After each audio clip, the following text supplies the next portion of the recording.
مریم کا دل چاہا ایک گھونسا دے مارے اسے، خبیث گھورے ہی جا رہا تھا۔ پھر اس کی آفر کو خود رد کرتے وہ باہر آ گئی تھی۔ ٹھیک ہے زندگی مشکل تھی لیکن وہ ویٹرس نہیں بن سکتی تھی۔ انسان کی اپنی نظر میں کوئی عزت ہوتی ہے۔ کوئی پوچھتا کہ بار ٹینڈر اور ڈی جے کیا چیف ایگزیکٹو ہوتے ہیں؟ وہ مایوس ہو چکی تھی۔ چلتے چلتے نہ جانے کہاں نکل آئی تھی۔ چونک کر دیکھا تو ایک پارک سے گزر رہی تھی۔ اس سے چند قدموں کے فاصلے پر ایک بینچ پڑی تھی۔ وہ چند قدم چل کر اس تک جا پہنچی اور بیٹھ گئی۔ یہ ایک وسیع پارک لگ رہا تھا۔ نہ جانے کیا نام تھا، آتے ہوئے دیکھا بھی نہیں تھا۔ اس کے سامنے خوبصورت گھاس ایک کارپینٹ کی مانند بچھا نظر آ رہا تھا، اور سامنے کی روش کے اطراف کچھ فاصلے پر درخت لگے تھے جو بہت گھنے نہیں تھے، اس لیے سامنے کا حصہ صاف دکھائی دے رہا تھا۔ 10 منٹ گزرے تھے کہ اس کے ساتھ ایک لڑکی آ بیٹھی۔ بہت تھکی ہوئی لگ رہی تھی۔ چند لمحے گہرے گہرے سانس لیتی رہی اور پھر مریم کی طرف متوجہ ہوئی۔ تم کون ہو؟ کہاں سے آئی ہو؟ مریم کا دل چاہا اسے اگنور کرے، لیکن دل بھرا ہوا تھا۔ وہ لڑکی پہلے اس سے فجین زبان میں پوچھ رہی تھی، پھر بات کو انگلش میں دہرایا تھا۔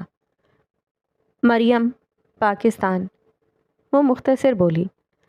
میں کرسٹینا، یہیں کی ہوں۔ اوہ، میرا باس اتنا زیادہ کام لیتا ہے کہ بندہ مرنے سے ذرا ادھر ہو تب چھوڑتا ہے۔ سارا دن بوتلیں اٹھا اٹھا کے میرے ہاتھ چھل ہو جاتے ہیں۔ بازوؤں میں طاقت نہیں ہوتی کہ چمچ پکڑ کر کھانا کھا سکوں۔ کمینہ۔ اس کے بعد وہ گالیاں دینے لگی۔ مریم نے لب بھینچ لیے۔ اسے پتہ ہی نہیں تھا کہ لڑکیاں بھی اتنی فضول گالیاں دیتی ہیں۔ کیا کام کرتی ہو اور کہاں؟ مریم نے پوچھ کر اس کی گالیوں کو بریک لگوائی۔ منرل واٹر کی فیکٹری میں، روز اتنی بوتلیں اٹھانی پڑتی ہیں۔ میں کہتی ہوں کہ کوئی نئی لڑکی رکھ لیں، لیکن جو بھی آتی ہے چند ماہ میں چھوڑ جاتی ہے۔ کیوں؟ مریم کو کوئی تجسس نہیں تھا، لیکن بات تو کرنی تھی کوئی۔ اس کا دل بھرا ہوا تھا۔ بلا وجہ صحیح کسی سے تو بات کرتی۔ کیونکہ تنخواہ کم دیتا ہے وہ کمینہ، اور کام زیادہ کرواتا ہے، سب چھوڑ جاتی ہیں۔ تم بھی چھوڑ جاؤ۔ اب کہ مریم نے بیزاری سے اسے دیکھا۔ بدتمیز لڑکی تھی، ہر دوسری بات میں گالی نکال کر بات کر رہی تھی۔ مجھے ان سب سے زیادہ دیتا ہے، نہیں چھوڑ سکتی۔ پھر اور کہاں جاب کروں گی؟ کوئی تجربہ بھی نہیں ہے۔ تجربہ تو کسی بھی چیز کا نہیں ہوتا، ہر کام کرنے سے آتا ہے، اور پھر جا کر وہ آپ کے تجربے میں شامل ہوتا ہے۔ تم عقل مند لگتی ہو۔ سنو، تم میری فیکٹری میں جاب کر لو۔ مریم نے حیرت سے اسے دیکھا۔ جی؟ کیا نہیں کرنی؟ تمہیں دیکھ کر لگا کہ شاید تم جاب نہ ملنے پر اداس ہو۔ اچھی پے دلواؤں گی۔ اچھا، اور رہائش اور ویزا کمپنی کا ہوگا؟ مریم نے اب کی بار دلچسپی دکھائی تھی۔ کچھ لوگوں کے ساتھ زندگی جو بھی کر لے، زخم 2 دن پرانا ہونے پر پھر سے بھول کر پرانی روش پر آنے لگتے ہیں۔ ایک بار پھر سے وہی پرانی غلطی دہرانے جا رہی تھی، انجان پر اعتبار کرنے کی، لیکن اس وقت اسے احساس نہیں تھا کہ وہ غلطی کر رہی ہے۔ ہاں، رہائش مفت اور ویزا ہماری طرف سے۔ میں یہاں ٹور پر آئی ہوں، 2 دن بعد ختم ہونے والا ہے۔ جہاں تک میں جانتی ہوں ویزا لگنے میں 1-2 ماہ تو لگ جاتے ہیں۔ ارے تم ان باتوں کو چھوڑو، بس ہاں کرو، یہ سب میں سنبھال لوں گی۔ وہ لڑکی کھلکھلا اٹھی تھی۔ مریم نے اسے اپنے ہوٹل کا بتایا اور خوشی خوشی ہوٹل آ گئی تھی۔ مسئلہ تو حل ہونے کو تھا، بلکہ ہو چکا تھا۔ وہ لڑکی اگلی صبح اس کے ہوٹل آ دھمکی تھی، پھر مریم کو اپنے ساتھ فیکٹری لے گئی تھی۔ وہاں مالک نے سرسری انٹرویو کے بعد اسے جاب دے دی تھی۔ تنخواہ کم تھی، مگر پورے مہینے میں 3 وقت کا کھانا آرام سے نکل سکتا تھا۔ مریم کو اس سے زیادہ کچھ چاہیے بھی نہیں تھا۔ مریم کا ٹرپ ختم ہونے پر اس کی ٹریولنگ ایجنسی نے اس سے رابطہ کیا تھا۔ مریم نے انہیں اپنی فجی کی رہائش کا بتا دیا تھا۔ اس فیکٹری میں مرد بھی کام کرتے تھے اور عورتوں والے حصے میں بس کرسٹینا اور چند ساتھی پرانی تھیں۔ باقی سب لڑکیاں 3-4 ماہ پرانی تھیں، بس۔ مریم نے کوئی تجسس نہیں کیا کہ ایسا کیا ہوتا تھا کہ تھوڑے عرصے میں سب چھوڑ جاتی تھیں۔ اس کا مسئلہ حل ہو رہا تھا اور اسے اب باقی باتوں کی پرواہ نہیں تھی۔ اس فیکٹری میں زیادہ تر مقامی لوگ تھے، اور اسے حیرت ہوئی جب پتہ چلا مقامی لوگ سیاحوں کو لوٹ مار کر اپنا جیب خرچ نکال لیتے تھے۔ ایسا نہیں تھا کہ سب لوگ ہی ایسے تھے، لیکن ایسے حادثات آئے دن سننے کو ملتے تھے۔ اب یہ صرف ایک گروپ کا کام تھا یا زیادہ لوگ ملوث تھے، اس پر کوئی تحقیق نہیں تھی۔ یہاں بھی ایک یونیفارم تھا، سردیوں میں جینز شرٹ اور گرمیوں میں اسکرٹ بلاؤز۔ چونکہ اب سردیاں تھیں تو مریم کے لیے آسانی تھی، جسم ڈھکا رہتا۔ اسکارف کو اس کے باس نے ناک چڑھا کر دیکھا تھا اور منع کر دیا تھا۔ مریم سردی کے بہانے لانگ کوٹ اور سر پر اونی ٹوپی پہنے رکھتی، بالوں کا جوڑا کیے رکھتی۔ عجیب نمونہ لگتی ہو، اتارو اس ٹوپی کو۔ کرسٹینا نے ایک دن کھینچ کے وہ ٹوپی اس کے سر سے اتار پھینکی۔ مریم جو بھی کہتی رہی وہ انسنا کیے اس کی ٹوپی بھاگ کر کہیں چھپا آئی تھی۔ ہم یہاں اندر کام کرتے ہیں، اتنی سردی نہیں ہوتی، دوسری لڑکی نے اسے تسلی دی۔ وہ پھر خاموشی سے بوتلیں اٹھاتی رہی۔ اس کی رہائش کرسٹینا کے ساتھ تھی، فیکٹری کے قریب ہی، کیونکہ وہ الگ رہائش افورڈ نہیں کر سکتی تھی۔ اس کے باس نے اس کا پاسپورٹ ابھی تک نہیں دیا تھا، پھر اسے بلا کر کہا کہ پاسپورٹ نہیں دے گا، ہاں ویزا لگ چکا ہے۔ مریم نے کوئی اعتراض نہیں کیا تھا، اس کے خیال سے اب وہ محفوظ تھی۔ اسے وہاں کام کرتے 1 ماہ ہو چکا تھا۔ کرسٹینا نے نوٹ کیا تھا کہ وہ بس کام میں مگن رہتی تھی، اور کام کوئی اتنا مشکل نہیں تھا کہ دماغ لڑانا پڑتا۔ جسمانی مشقت تھی اور وہ بنا شکوہ کیے کرتی رہتی۔ یہاں سے جا کے کمرے میں پڑی رہتی، زیادہ کبھی دم گھٹتا تو بس کھڑکی کے ساتھ آ کھڑی ہوتی، جب تھک جاتی تو واپس بستر پر جا بیٹھتی۔ پھر ایک دن کرسٹینا اور اس کی ساتھیوں نے بہت محنت کر کے چھٹی کے بعد اسے آؤٹنگ کے لیے راضی کیا۔ ان کی چھٹی رات کے 8 بجے ہوتی تھی۔ پہلے ایک چھوٹے سے ریسٹورانٹ سے کھانا کھایا تھا، پھر مریم کو بنا بتائے ایک کلب میں لے آئیں۔ وہ جی بھر کر بیزار ہوئی۔ اب کئی گھنٹے وہ سب پاگلوں کی طرح ناچنے والی تھیں اور اسے بیٹھ کر انتظار کرنا تھا ان کا۔ پہلے تو سب نے وہاں جا کر ڈرنکس لیں۔ مریم نے سیزنل فریش جوس کا آرڈر دیا تھا۔ باقی لڑکیاں گلاس لیے ڈانسنگ اسٹیج کی جانب بڑھ گئی تھیں۔ وہ وہیں اپنی کرسی پر بیٹھی رہی، مڑ کر ان کو دیکھتی رہی۔ گلاس ہاتھ میں تھامے تھوڑی دیر بعد اس میں سے ایک سپ لے لیتی۔ میوزک بہت تیز تھا، کوئی مقامی گانا لگا ہوا تھا۔ ساری عوام اس گانے پر پاگل ہو رہی تھی، یقیناً سب کا پسندیدہ تھا۔ اس بار میں لال روشنی بہت زیادہ تھی، باقی رنگ کی روشنیاں بہت کم تھیں، کسی عکس کی مانند کہیں نظر آ جاتی، ورنہ ہر شے لال رنگ میں رنگی تھی۔ پھر دوسرا ٹریک شروع ہو گیا تھا۔ عوام نے اس پر پہلے شور مچایا، پھر دوبارہ ناچنا شروع کر دیا۔ تمہارے بال بہت خوبصورت ہیں، اسے اپنے بالکل پیچھے آواز سنائی دی۔ اس نے تیزی سے گردن موڑ کر بولنے والے کو دیکھا۔ بار ٹینڈر دونوں کوہنیوں پر زور ڈالے اس کی جانب جھکا ہوا تھا۔ مریم کا ہاتھ اپنے بالوں تک گیا، وہ کھلے ہوئے تھے۔ اوہ، وہ آج ٹوپی پہننا بھول گئی تھی اور جوڑا بھی کھل چکا تھا۔ اس نے اپنے ہاتھ میں پکڑا گلاس کاؤنٹر پر رکھ دیا تھا اور دونوں ہاتھوں سے بالوں کو سمیٹنا شروع کر دیا تھا۔ ہے، میں نے تعریف کی تھی، تم نے شکریہ نہیں کہا۔ لڑکے نے اس کے آگے آ کر چٹکی بجائی۔ کوئی ہیئر بینڈ ہو تو دو۔ مریم نے اس کی بات کو انسنا کر کے اپنی کہی۔ اسے اندازہ تھا اگر وہ یہاں اس پر غصہ کرتی تو نقصان اپنا ہی ہوتا۔ اس کے لیے انجان ملک تھا اور چیخ چلا کر اپنا ہی تماشا بناتی۔ بہتر تھا کہ سمجھداری سے اس معاملے کو نپٹانا تھا۔ بدذوق لڑکی ہو، نہیں ہے میرے پاس۔ وہ بدمزہ ہوا۔ اس نے اچھا برا کوئی ری ایکشن نہیں دیا تھا۔ عجیب عورت تھی جو اپنے بالوں کی اتنی چٹیاں بنا رکھی ہے، ایک کھول کر اس کا بینڈ مجھے دے دو۔ وہ مریم عالم ہی تھی۔ لڑکے نے ناک سے کوڑی۔ تم نے شکریہ بولا تھا؟ لیچڑ انسان، وہ اردو میں بڑبڑائی۔ میں اس لیے کہہ رہی ہوں کہ تمہارے کھلے بال زیادہ اچھے لگیں گے، اس لیے ایک پونی مجھے دے دو۔ باقی جملہ وہ انگلش میں بولی۔ لڑکا تعریف سن کر خوش ہو اٹھا اور ایک طرف سے بینڈ اتار کر اسے دے دیا تھا۔ وہ بینڈ چھوٹا تھا۔ مریم نے جوڑا کھول کر اپنے بالوں کی چوٹیاں بنا لی۔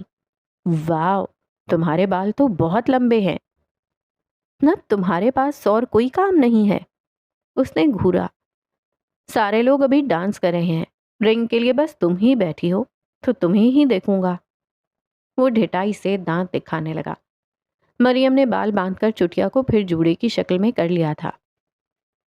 یہاں ہیٹر تو چل رہا ہے تو کوٹ اتار دو، اس سے تو گرمی لگ رہی ہوگی۔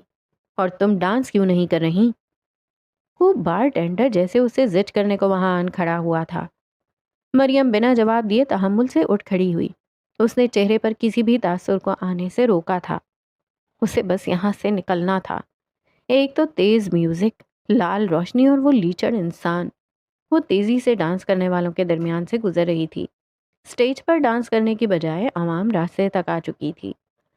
وہاں اسٹیج درمیان میں تھا، لیکن کیونکہ عوام زیادہ تھی جو اسٹیج پر نہیں سما رہی تھی، اس لیے وہ چھوٹا سا کلب ہر طرف سے انسانی ہجوم سے گھرا تھا. ایک کھٹا کٹا مرد اس کے آگے سے ہٹنے کے بعد دروازے تک اس کے پیچھے آیا تھا. وہ اس سے کچھ کہہ رہا تھا. تیز میوزک کی وجہ سے سمجھ نہیں آ رہا تھا، لیکن وہ سمجھنا بھی نہیں چاہتی تھی، اس لیے رکی بھی نہیں تھی. اسے اس جگہ شدید گھٹن محسوس ہو رہی تھی.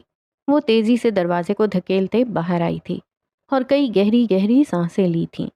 باقی خواتین ابھی اندر ڈانس میں مصروف تھیں. کوٹ کی جیبوں میں ہاتھ ڈالے وہ وہاں سے دور جا رہی تھی. اسے بار ٹینڈر کی باتیں یاد آئیں تو جھرجھری کی لہر سی جسم میں دوڑ گئی تھی. وہ پہلی بار مردوں کے بیچ ننگے سر بیٹھی تھی، وہ بھی بال کھولے. اگر بابا اور علی کو معلوم ہو جائے تو میرے ٹکڑے بھی نہیں ملیں گے، اور اگر میر حاشر دیکھ لیتا تو نہ جانے وہ کیا کر ڈالتا. ہاں، بہت غیرت مند جو تھے.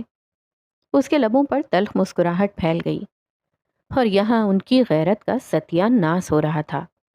پہلی بار اس کا دل چاہا وہ کھل کر قہقہا لگائے. پتہ نہیں کیوں اس سوچ نے اسے خوشی دی تھی کہ ان غیرت مند مردوں کی غیرت کا ستیہ ناس کر دیا تھا. بھلے انجانے میں ہوا تھا، مگر ہو چکا تھا. اندر کہیں ٹھنڈک اتری تھی. جلتے دل پر پھوار کا ایک قطرہ گرا تھا، اور پھر وہ ٹوپی سر پر لینا اکثر بھولنے لگی تھی. وہ ننگے سر باہر جاتی تھی. بس اتنی عقل ساتھ رکھی تھی کہ بال کھول کر نہیں نکلتی تھی. اسے معلوم تھا اس کے بال بہت خوبصورت تھے، اور کھلے بالوں کے ساتھ وہ اپنے پیچھے کئی مرد لگا سکتی تھی. اسے غیرت مندوں کی غیرت پر تازیانے لگانے تھے، اپنے آپ کو مصیبت میں نہیں ڈالنا تھا. سینڈی تمہارا پوچھ رہا تھا. وہ ایک کارٹن اٹھائے اسے مطلوبہ جگہ رکھنے لگی تھی کہ کرسٹینا کی آواز سنائی دی. مریم نے کارٹن رکھ کر مڑ کر اسے دیکھا. کون؟ وہ الجھے لہجے میں بولی. وہ جس کے بازو پر ٹیٹو تھا. مجھے واقعی نہیں سمجھ آ رہا تم کس کا پوچھ رہی ہو. وہ جو پرسوں کلب میں تمہارے پیچھے دروازے تک آیا تھا. اتنا بلاتا رہا تم نے سنا ہی نہیں. کہتا تمہاری دوست بہت روڈ ہے. مریم نے پوری آنکھیں کھول کر اسے دیکھا. میں اس بندے کو جانتی بھی نہیں، اور وہ مجھے کیوں بلا رہا تھا؟ کیا بات کرنی تھی اسے؟ اس کا لہجہ خود بخود سخت ہو گیا تھا. اسے تم اچھی لگی تھیں. میں اس سے ٹکرائی تھی اور پھر آگے چلی گئی تھی. اتنی دیر میں اسے پسند بھی آ گئی تھی. جب تم اپنا جوس پی رہی تھی تب سے دیکھ رہا تھا. پھر بال باندھ کر تم جانے لگیں. وہ تم سے بات کرنا چاہتا تھا. اس نے کہا یہ لڑکی کھلے بالوں میں اس قدر حسین لگ رہی تھی. استغفر اللہ. مریم کا چہرہ غصے سے سرخ ہوا. آج سے پہلے کبھی کھلے بالوں میں لڑکی نہیں دیکھی.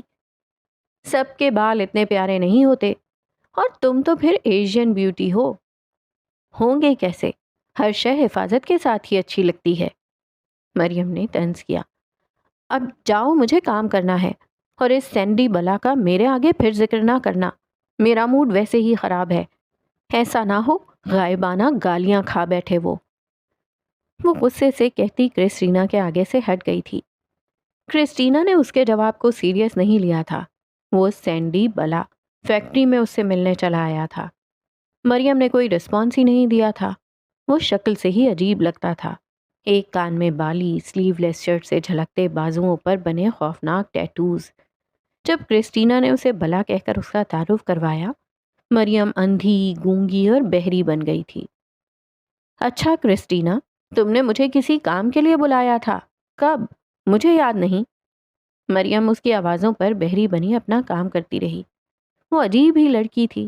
اس کے منع کرنے کے باوجود بھی اس بندے کو اس سے ملانے لے آئی تھی. وہ چاہتی کیا تھی؟ مریم کہیں آتی جاتی تو نہیں تھی، اس لیے وہ سینڈی بلا اس کے آنے جانے کے راستے پر کھڑا 2 دن اسے تاڑتا رہا. تیسرے دن وہ سر جھکائے اپنے گھر جانے کو تھی کہ ذرا فاصلے پر بیٹھا وہ سینڈی بلا اسے آتا دیکھ کر اس تک آیا. Hello beauty. مریم نے اسے دیکھ کر قدموں کی رفتار تیز کر دی. اب بس مجھ سے مزید صبر نہیں ہوتا. 5واں دن ہے کر اسٹینا کو پیسے دیے. بتاؤ اور کتنے دن انتظار کرواؤ گی؟ جی؟ مریم ٹھٹک کر رکی۔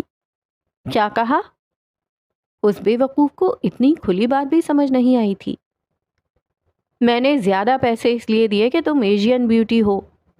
اس نے پھر آگے بڑھ کر مریم کے بازو سے پکڑ کر اسے اپنے قریب کیا۔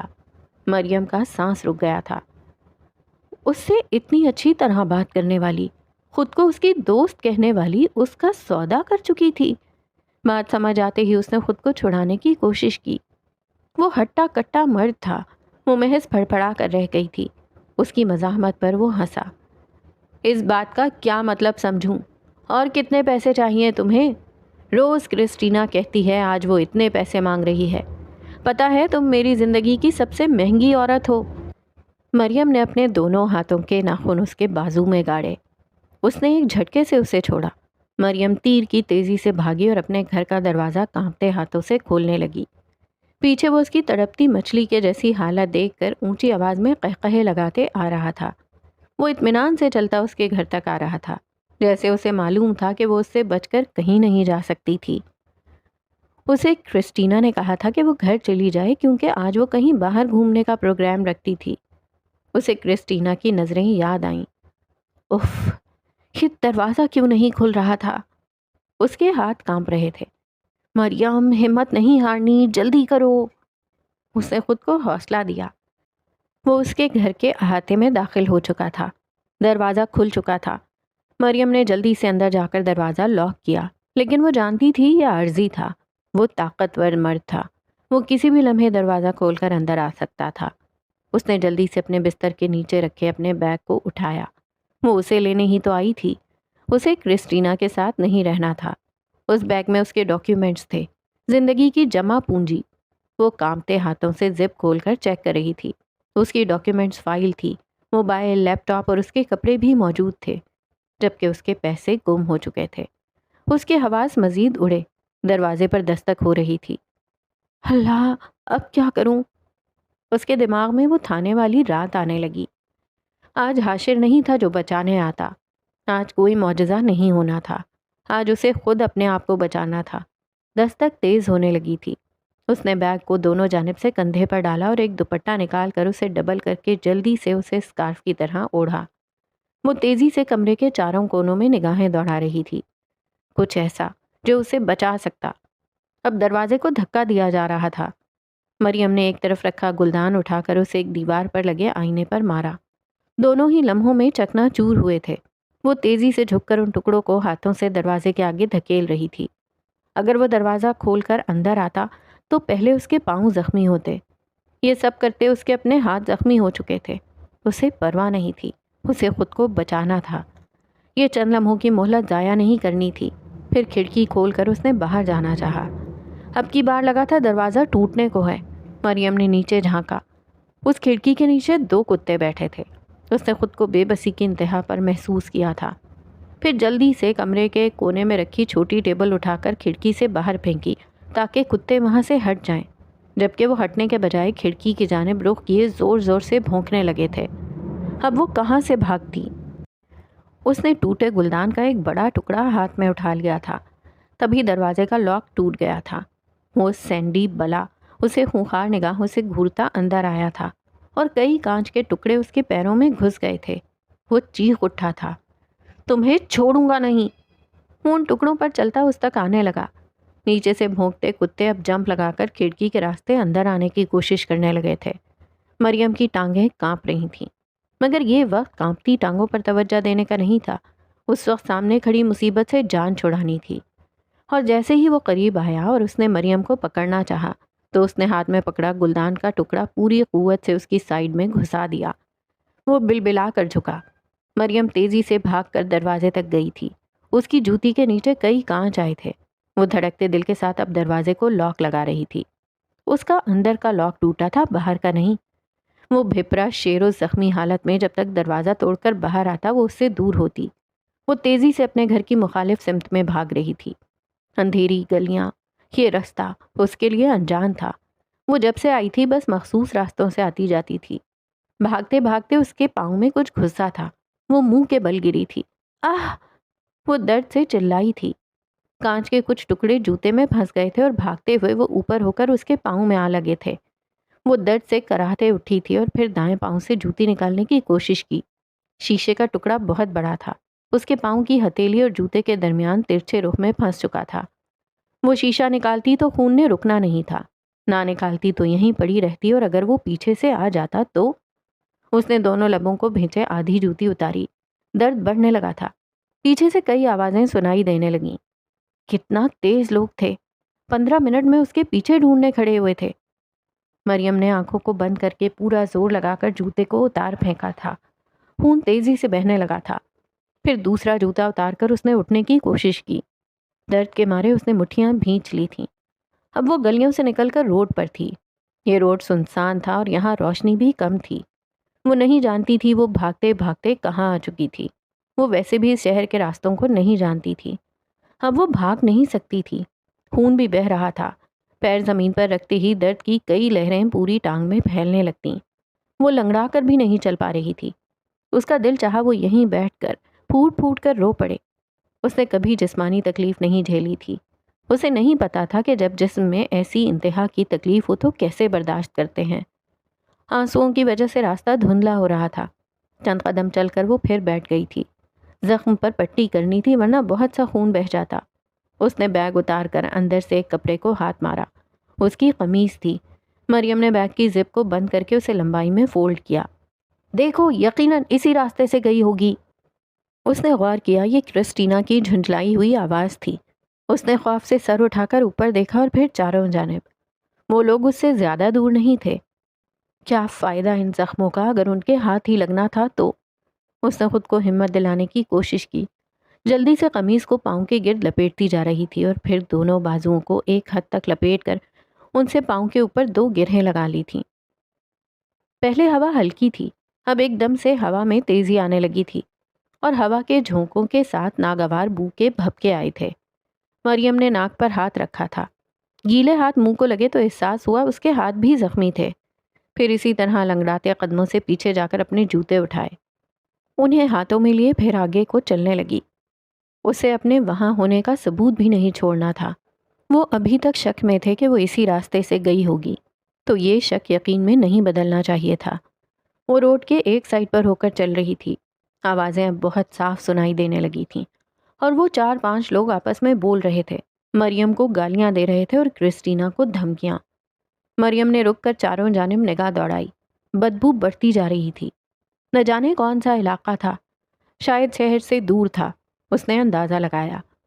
پھر آگے جا کر اسے 2 کچرے کے ڈرم نظر آئے تھے۔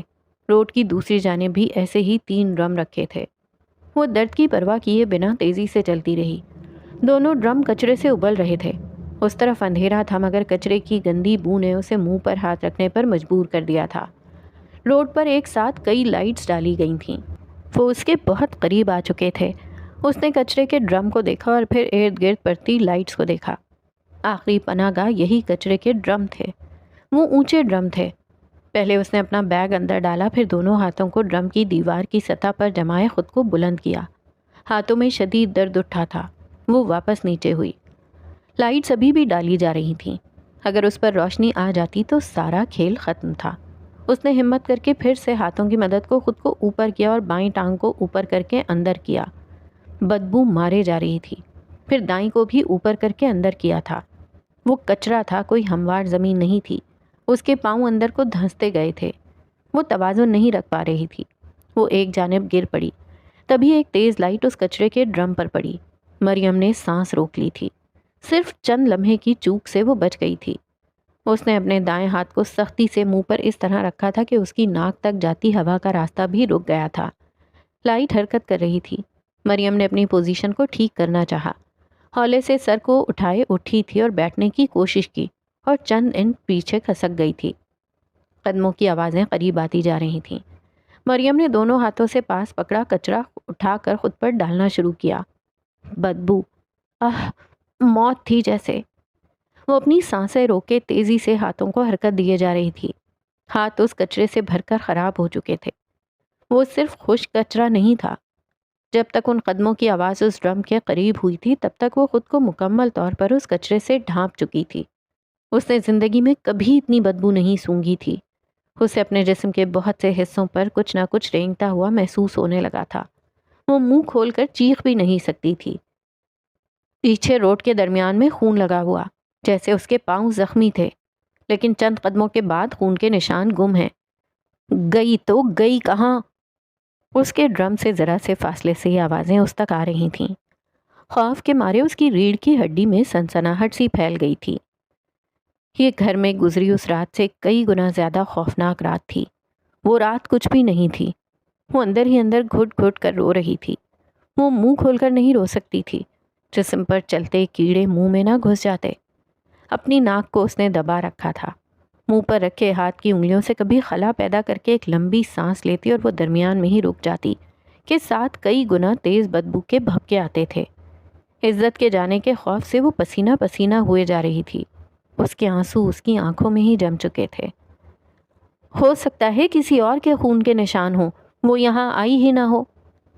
جس کے بھی خون کے نشان ہیں وہ یہاں سے زیادہ دور نہیں جا سکتا۔ یا تو وہ اڑ کر ہوا میں گھل گئی ہے یا اسے کوئی اٹھا کر لے گیا ہے۔ سب گروپ کی صورت میں ادھر ادھر دیکھتے بول رہے تھے، تمہاری غلطی ہے، تم نے کہا تھا اس کا آگے پیچھے کوئی نہیں، نہ کسی کو فون کرتی ہے نہ کوئی اسے، کوئی پوچھنے بھی نہیں آئے گا، آسان لڑکی ہے۔ ایک بولتے ہوئے کرسٹینا پر الٹ پڑا تھا۔ ہاں تو ایسے ہی تھی، میں نے جھوٹ نہیں بولا تھا، اتنی معصوم لگتی تھی، مجھے کیا پتا تھا سینڈی کو اتنا زخمی کر کے جائے گی۔ اب جو بھی ہو تم ہمارا نقصان پورا کرو، اس لڑکی کے لیے ہم نے تمہیں بہت پیسے دیے ہیں، کل تک مال بھیجنا ہے، لڑکی گم ہے، اب اس کی جگہ تمہیں بھیج دیں۔ وہ چلایا تھا، نہیں دیکھو وہ یہیں کہیں ہوگی، یہاں سے آگے 5 منٹ کی واک کے بعد سمندر ہے، وہ وہاں تک گئی ہوگی، وہاں دیکھ لیتے ہیں۔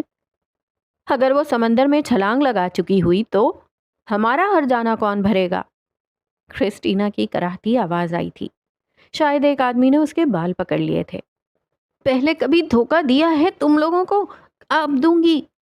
وہ غصے سے چیخ اٹھی تھی۔ مریم کھانسنا چاہتی تھی لیکن وہ خود کو حرکت کرنے سے بھی باز رکھ رہی تھی۔ کچرے میں ذرا سی بھی ہل جل ہوتی تو وہ چیک کرنے آن پہنچتے۔ ٹھیک ہے، پہلے ان ڈرموں کو چیک کر لو، یہاں نہ چھپ گئی ہو، ایک آدمی نے کہا، اور 2 آدمی آگے بڑھ کر اس کے ساتھ والا ڈرم چیک کرنے لگ گئے۔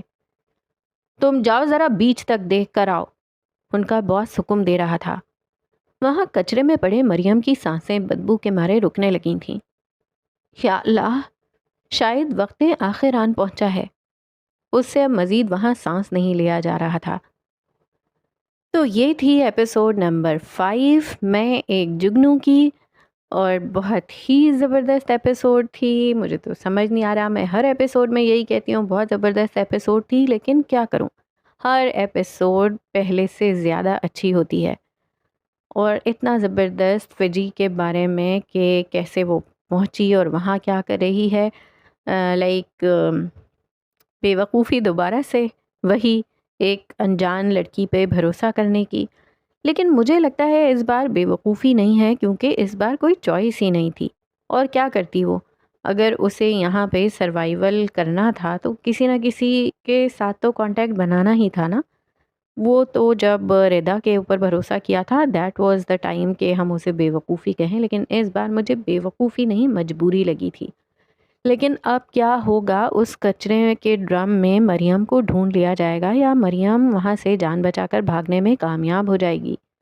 اس کے لیے تو سننا پڑے گی نیکسٹ ایپیسوڈ، لیکن پھر بھی اینی گیسز، کون گیس کر سکتا ہے کہ آگے کیا ہوگا؟ اور اگر آپ کے دماغ کی گھنٹی کچھ بج رہی ہے اور آپ چیک کر سکتے ہیں، چیک تو نہیں گیس کر سکتے ہیں، تو پلیز کامنٹ کر کے بتائیے کہ آگے مریم کے ساتھ کیا ہونے والا ہے۔ اللہ حافظ۔